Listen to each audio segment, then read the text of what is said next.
哎，小姐，前面不远处有一家面馆，非常好吃，要不咱们去尝尝？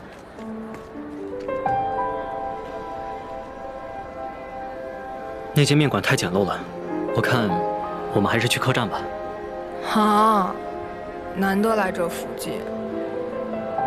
既然你想吃，那咱们就去吧。郡主，我记得石大人不是也爱吃吗？哎，走，嘿，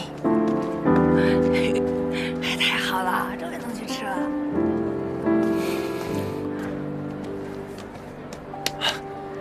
三位客官，里边请。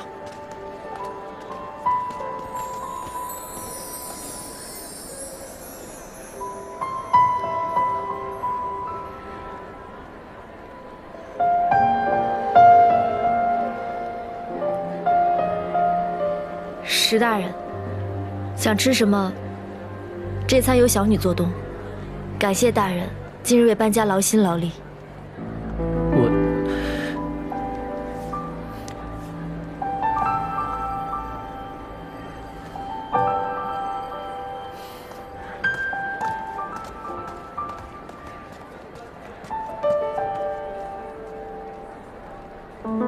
要是不知道吃什么，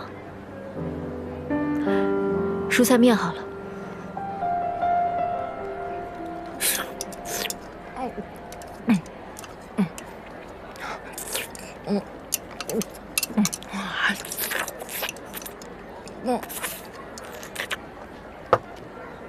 小姐，我能不能再叫一碗呀？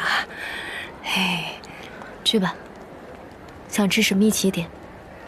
是小姐。哎，老板，哎，老板再来一碗。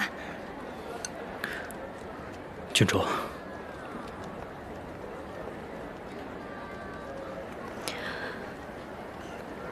石大人，如果你是想谈程安伯的事情，大可不必如此小心翼翼。在下只是担心郡主。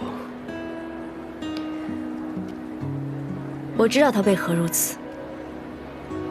郡主知道？他的所作所为，我想过无数次。唯一能解释通的，就是他想保护我们一家。可我和荣霞之间的问题，已经不在于我不知道他为我做了多少，而是在经历过这么多次风波之后，我只希望能和家人一起平平淡淡的过日子。